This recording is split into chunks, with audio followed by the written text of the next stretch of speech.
M. Daud dari kelas PBA 1B. Baiklah, saya akan menjelaskan tentang materi filsafat. Kata filsafat berasal dari bahasa Yunani yang bersumber dari akar kata philos yang artinya cinta dan sophos yang artinya kebijaksanaan, tahu dengan mendalam dan hikmah. Filsafat menurut terminologi atau menurut istilah yaitu ingin tahu dengan mendalam. Menurut Ciceros tahun 106 sampai 43 sebelum Masehi, penulis Romawi, orang yang pertama kali memakai kata-kata filsafat adalah Pythagoras, yaitu sekitar 497 sebelum Masehi, sebagai reaksi terhadap cendekiawan pada masanya yang menamakan dirinya sebagai ahli pengetahuan.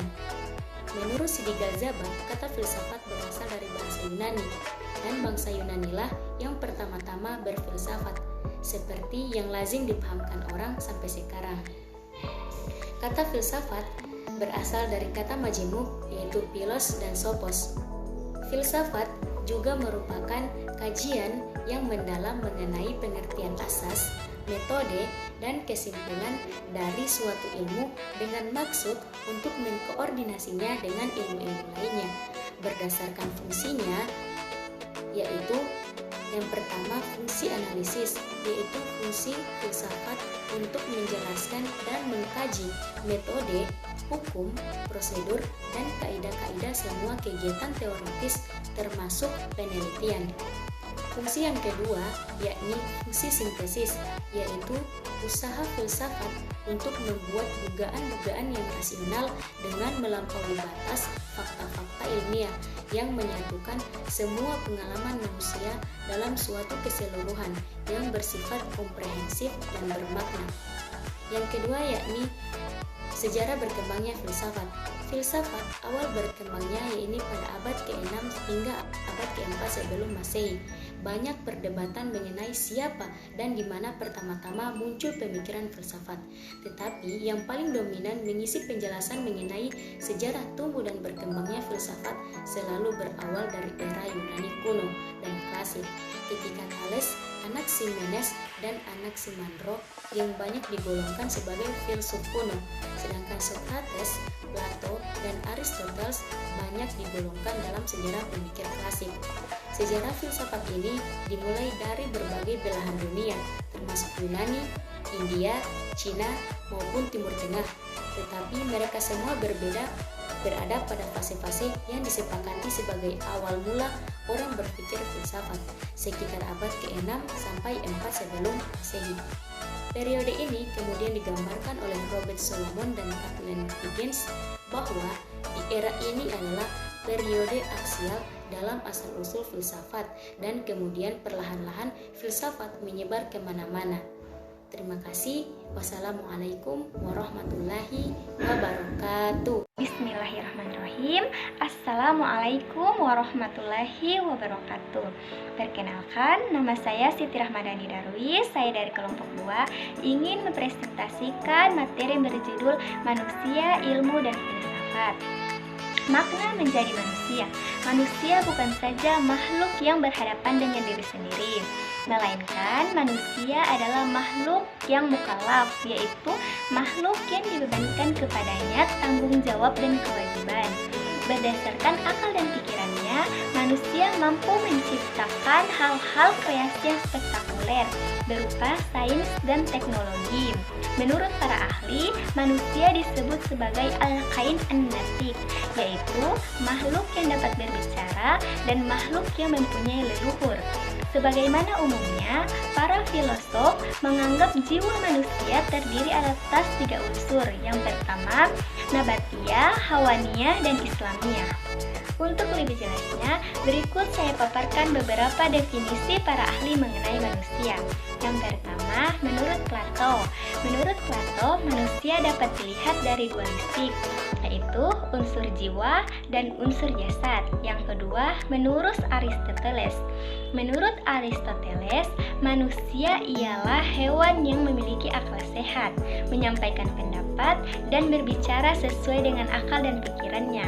Yang ketiga, menurut Ibnu Sina. Menurut Ibnu Sina, manusia ialah yang sanggup untuk makan, tumbuh, berkembang biak, mengetahui hal-hal yang istimewa, mengetahui hal-hal yang umum, dan bertindak secara bebas. Yang keempat, menurut Ibnu Khaldun. Menurut Ibnu Khaldun, manusia ialah hewan yang sanggup untuk berpikir. Yang kelima, menurut Ibnu Maskawai. Menurut Ibnu Maskawai, manusia ialah makhluk yang memiliki akal, amarah, dan syahwat. Yang terakhir, menurut Harold Hartinus, secara fisikal manusia sejenis dengan hewan. Namun, manusia dapat bertanya dan manusia mampu untuk berpengetahuan. Sedangkan pandangan filsafat mengenai manusia dari segi teori terdapat 3 teori. Yang pertama, teori diskendasi, teori metafisika, dan teori psikomatik. Hanya itu yang dapat saya sampaikan. Lebih dan kurangnya saya mohon maaf. Selanjutnya akan diteruskan oleh kawan-kawan saya. Wassalamualaikum warahmatullahi wabarakatuh. Bismillah, Assalamualaikum warahmatullahi wabarakatuh. Perkenalkan, nama saya Rini Karim. Saya akan menjelaskan materi tentang ilmu. Baik, kita langsung masuk ke materinya saja. Pengertian ilmu. Ilmu berasal dari bahasa Arab, yaitu alima, ya'lamu, ilman, dengan wazan fa'ila, yaf'ulu, yang berarti mengerti dan memahami dengan benar. Pandangan dalam bahasa Inggrisnya adalah science, dan bahasa Latin scientia, yaitu pengetahuan. Sinonim yang paling dekat dalam bahasa Yunani adalah epistem. Ilmu pengetahuan disebut juga sebagai epistemologi, yang berarti ilmu tentang ilmu. Adapun pengertian ilmu dalam Kamus Besar Bahasa Indonesia adalah pengetahuan tentang suatu bidang yang disusun secara bersistem menurut metode-metode tertentu yang dapat digunakan menerangkan gejala-gejala tertentu di bidang pengetahuan. Profesor Mulyadi Kertanegara mengatakan bahwa ilmu adalah any organized knowledge. Ilmu dan sains tidak berbeda, terutama sebelum abad ke-19. Tetapi setelah sains lebih terbatas pada bidang-bidang fisik atau indrawi, sementara ilmu melampauinya pada bidang non-fisik seperti metafisika. Ilmu memiliki sifat-sifat yang terpenting. Yang pertama yaitu universal. Universal yaitu berlaku umum, lintang, ruang, dan waktu yang berada di bumi ini. Yang kedua yaitu communicable, yaitu dapat dikomunikasikan dan memberikan pengetahuan baru kepada orang lain. Yang terakhir yaitu progresif, yaitu adanya kemajuan perkembangan atau peningkatan yang merupakan tuntutan modern. Baik, kita masuk ke objek ilmu pengetahuan. Setiap bidang ilmu mempunyai objek masing-masing. Objek itu sendiri akan menentukan kelompok dan cara bagaimana ilmu itu bekerja dalam memainkan peranannya melihat realitas. Secara umum, objek kajian adalah alam dan manusia.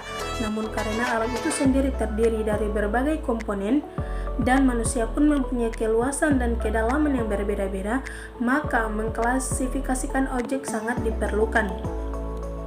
Secara garis besar, terdapat 2 macam dari ilmu yaitu objek material dan objek formal. Objek material adalah seluruh bidang atau bahan yang dijadikan telaah ilmu. Sedangkan objek formal adalah objek yang berkaitan dengan bagaimana objek material itu ditelaah oleh suatu ilmu. Perbedaan objek formal setiap ilmu itulah yang membedakan ilmu satu dengan yang lainnya. Misalnya, ilmu ekonomi dan sosial mempunyai objek material sama yaitu manusia, namun formalnya jelas berbeda. Secara sederhana, ilmu dan filsafat dapat didefinisikan sebagai berikut. 1. Filsafat. Filsafat adalah suatu kajian yang mendalam mengenai pengertian asas, metode, dan kesimpulan dari suatu ilmu dengan maksud untuk mengkoordinasinya dengan ilmu-ilmu lainnya. Berdasarkan fungsinya yaitu yang pertama, fungsi analitis, yaitu usaha filsafat untuk menjelaskan dan mengkaji metode hukum, prosedur, dan kaidah-kaidah semua kegiatan teoritis termasuk penelitian. Yang kedua, fungsi sintesis, usaha filsafat untuk membuat dugaan-dugaan yang rasional dengan melampaui batas fakta-fakta ilmiah yang menyatukan semua pengalaman manusia dalam suatu keseluruhan yang bersifat komprehensif dan bermakna. Baik, itulah materi dari saya. Selanjutnya akan dilanjutkan oleh saudara saya. Terima kasih. Assalamualaikum warahmatullahi wabarakatuh. Bismillahirrahmanirrahim. Assalamualaikum warahmatullahi wabarakatuh. Perkenalkan, nama saya Maryam Husain. Baiklah, saya akan melanjutkan materi dari Rindi Karim. Yang kedua, filsafat ilmu adalah pengetahuan yang membahas dasar-dasar wujud keilmuan atau telaah kefilsafatan yang ingin menjawab beberapa pertanyaan mengenai hakikat ilmu, seperti objek apa yang ditelaah ilmu, bagaimana wujud hakiki objek tersebut, bagaimana hubungan antara objek tadi dan daya tangkap manusia seperti berpikir, merasa, dan mengindra. Yang ketiga, ilmu filsafat. Ilmu filsafat adalah sebuah kajian yang mendalam mengenai filsafat sebagai sebuah ilmu dari berbagai sudut pandang. Objek yang dipelajari, ruang lingkup filsafat tersebut sebagai semua ilmu, masalah-masalah apa yang dibahas di dalamnya, dan bagaimanakah cara pemecahan masalah-masalah yang ada. Yang keempat, filsafat ilmu tertentu. Filsafat ilmu tertentu maksudnya adalah bidang kajian filsafat yang lebih spesifik untuk ilmu-ilmu tertentu. Misalnya, filsafat moral, filsafat pendidikan, filsafat pengetahuan, filsafat seni, filsafat agama, dan lain sebagainya. Hubungan filsafat dan ilmu. Meskipun secara historis antara ilmu dan filsafat pernah merupakan suatu kesatuan atau bahkan identik satu sama lain, namun di dalam perkembangannya mengalami divergensi di mana domisi ilmu lebih kuat mempengaruhi kehidupan manusia. Kondisi ini mendorong pada upaya untuk memosisikan keduanya secara tepat sesuai dengan batas wilayahnya masing-masing.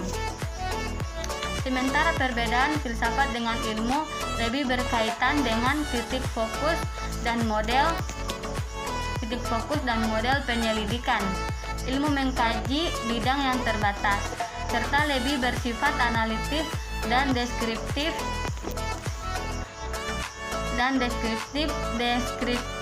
dalam pendekatannya. Ilmu menggunakan observasi, eksperimen, dan klarifikasi data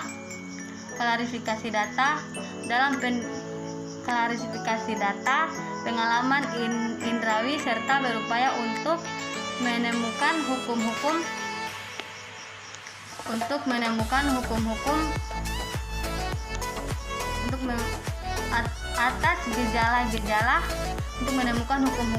atas gejala-gejala tersebut.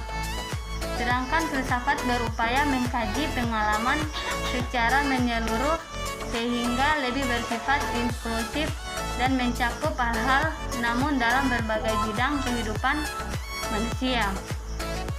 Terima kasih. Wassalamualaikum warahmatullahi wabarakatuh.